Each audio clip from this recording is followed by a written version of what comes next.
मैं भारत जोड़ो यात्रा में राहुल गांधी जी के साथ चला करीब 1 घंटे, और मैंने उनसे एक निवेदन किया था कि फासिज्म, डिक्टेटरशिप 2 ही विचारधाराओं से डरती है, महात्मा गांधी और चार्ली चैपलिन। आप अगर समाज में हंसना बढ़ा देंगे तो बहुत चीजें आसान हो जाए। और मेरा दावा है अगर ये हंसना बढ़ जाता है इस सोसाइटी में 2019 में इनकी 50 सीटें और कम होती। आपने किसी भाजपाई को हंसते देखा?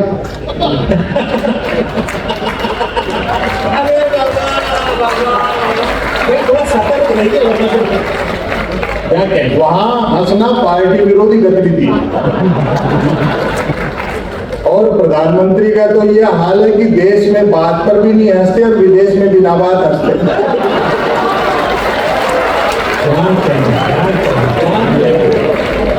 तो समाज में हंसना बढ़ाओ, ये लड़ाई पॉलिटिकल से ज्यादा कल्चरल है। पार्लियामेंट में शायर बैठता और देश में मुशायरे कम हो रहे हैं। हर विधायक की और सांसद की जिम्मेदारी बनती है कि वो अपने निर्वाचन क्षेत्रों में इस तरह के सांस्कृतिक कार्यक्रम आज एक चीज का मुझे अच्छा लग रहा है कि इतनी जनसमूह है लेकिन महिलाओं की उपस्थिति कम है। अगली बार से ध्यान रखना, बड़ा सभागार और जितने पुरुष हैं उतनी भी महिलाएं। और देखो शादीशुदा हो तो पत्नी को साथ रखा करो, वरना मन की बात भी रेडियो से करते करो।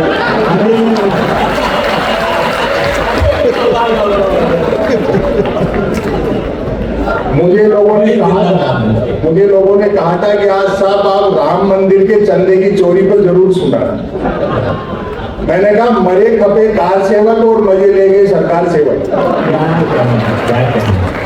अभी तो देखो आगे और क्या क्या होता है, समय की अपनी सीमाएं हैं। मैं एक लघु कथा और एक व्यंग आपको सुना देता हूँ। जी स्वागत। मीडिया के लोग यहाँ बैठे होंगे, बैठे ही रहना।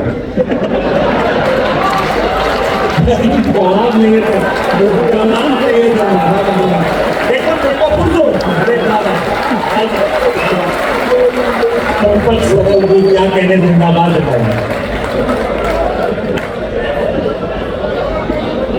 एक आदमी कदम ताल करता है तो मीडिया उसको मार्च पास्ट बताता है।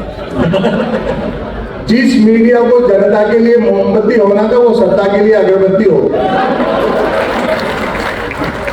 वहीं से मैंने एक लघु कथा निकाली, ब्रेकिंग न्यूज। बाकी बात बाद में करेंगे। Breaking news.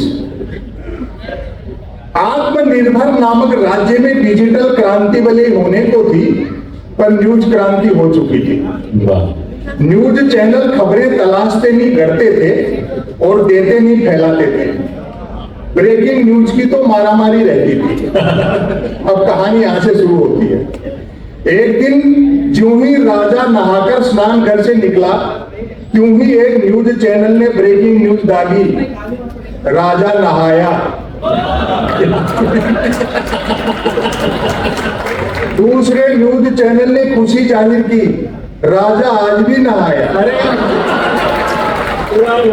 तीसरे न्यूज चैनल ने अटकलें लगाई, राजा क्यों नहाया। चौथे न्यूज चैनल ने नई जानकारी दी, राजा पहली बार नहाया। पांचवें न्यूज चैनल ने आत्मनिर्भरता की पुष्टि की, राजा खुद नहाया। और इस बार तो आपकी भरपूर तालियां बजेंगी। छठे न्यूज चैनल ने रहस्योद्घाटन किया, राजा पानी से नहाया।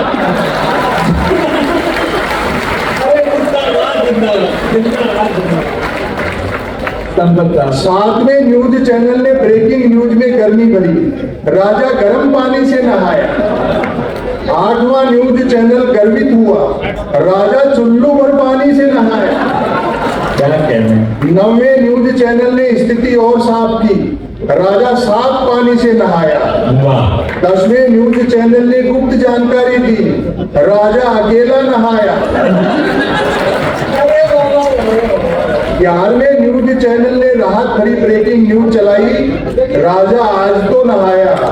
और अंतिम बात पर फिर तालियां बजाएं, 12वें न्यूज चैनल ने तो सब पर पानी फेर दिया, राजा गीले पानी से नहाया। पिछले 12 साल से सच बोलने के कारण मुझे मोदी जी का विरोधी मान लिया गया। मैं तो अगर ये कह दूं कि मोदी जी विकास के दम पे दोबारा जीत के आए तो लोग जूता निकालते हैं कि शर्म नहीं आती प्रधानमंत्री के बारे में झूठ बताते हुए। मैं जहां भी जाता हूं एक सवाल जरूर पूछते हैं, बोले जी आपको कोई धमकी वगैरह नहीं मिलती? मैंने कहा आमना सामना ही नहीं होता, सोशल मीडिया में इस्तेमाल नहीं करता और किताबें वो नहीं पढ़ते।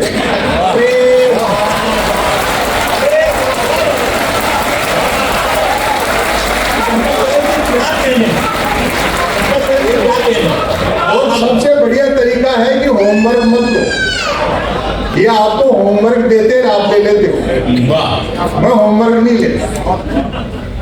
मुझे एक इनकम टैक्स के अधिकारी ने फोन किया, मेरे परिचित थे, थोड़ा मजाक कर गए, बोले संपत सरल जी सरकार के खिलाफ इतना तीखा मत बोला करो वरना किसी दिन छापा वापा वाले भिजवा देंगे। अब बात कैसे संभालते हैं? मैंने कहा था भिजवा दो, गबन के नाम पर एक हिंदी लेखक के घर में लाइब्रेरी में प्रेमचंद के गबन उपन्यास के अलावा क्या मिलेगा? और अगली जो मैंने बात की मजा उसका लेना, मैंने कहा ऊपर के दबाव में फिर भी जबरदस्ती बजाओगे तो हम भी बीजेपी ज्वाइन कर लेंगे।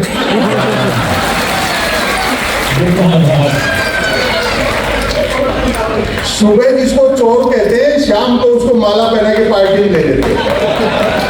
जो खराब आदमी था वो उज्जवल हो उठता, शायद यही प्रधानमंत्री की उज्ज्वला योजना है। तो होमवर्क मत लिया करो, एक रचना मैं आपको सुना देता हूँ, फिर कभी बाकी लोगों को सुनना है। अभी पेपर लीक के मसले चल रहे हैं, आप सब लोग पूरा मजा ले रहे हैं। मेरे ख्याल से कुछ लोग इस मूड में आए कि चलो शायद हो सकता है आज 15 लाख खाते में आए, लेकिन यार शायर लोग हैं, सब शायरी सुनाएंगे, बहुत अच्छा सुन रहे। आवेदन एक ने किया, परीक्षा में दूसरा बैठा, इंटरव्यू तीसरे ने फेस किया, नौकरी मिली चौथे को, करता रहा पांचवा, वेतन छठे ने उठाया और पेंशन हुई सातवें की, जबकि सातवें की डेथ तभी हो गई थी जब पहले ने अप्लाई किया। अभी हमारे प्रधानमंत्री को एक चस्का और है करुणा निधान बनने का, हाँ कि ऐसे दयालु बने कि लोग कहें क्या मास्टर स्ट्रोक है, क्या दया भावना है। आपने देखा होगा 2-4 महीने पहले वो हर तीसरे दिन किसी न किसी एम्बुलेंस को रास्ता देते थे। एक दिन मैं दिल्ली आया हुआ था किसी काम से, तो देखा एक चौराहे पर भयंकर जाम, शाम का समय था, ये ध्यान रखना, और भयंकर जाम, दुपहिया तिपहिया चौपहिया तो छोड़ो, आदमी पैदल नहीं निकल सकते, घंटे पर तो मैं फंसा रहा। फिर मैंने ट्रैफिक वाले से पूछ लिया, मैंने कहा अरे किस बात का जाम है दिल्ली में, ऐसा तो हमने देखा नहीं। बोलो प्रधानमंत्री एम्बुलेंस को रास्ता देंगे।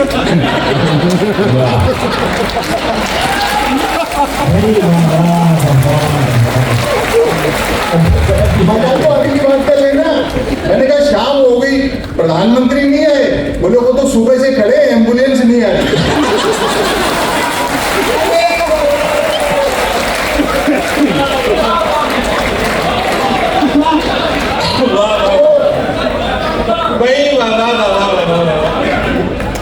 आप हंसना पड़ा तो बहुत चीजें आसान कर दिया। अब रचना सुनाता हूं मैं आपको जी, स्वागत है। इसके शीर्षक पे आप आशीर्वाद दे देंगे, मन की बात।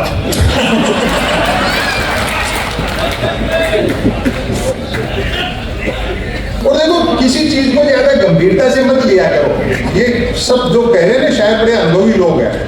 लोग कहते हैं कि साहब पार्लियामेंट तो पार्लियामेंट, लाल किले से भी झूठ बोला जा रहा है, अगले 15 अगस्त को भी बोला जाएगा। तो मुश्ताक अहमद यूसुफी साहब एक बड़े उर्दू के व्यंग्यकार थे, उनका एक जुमला है कि बोलने वाला और सुनने वाला दोनों ये जानते हो कि ये झूठ है तो ये गुनाह नहीं। तो ऐसी चीज को क्या सीरियसली लेना। मन की बात सुने, कोई कुछ भी बात करे, बात कुल 2 ही प्रकार की होती हैं, एक काम की बात और दूसरी मन की बात। यदि आप मेरी इस बात से सहमत नहीं हैं तो फिर आपकी अलग बात है।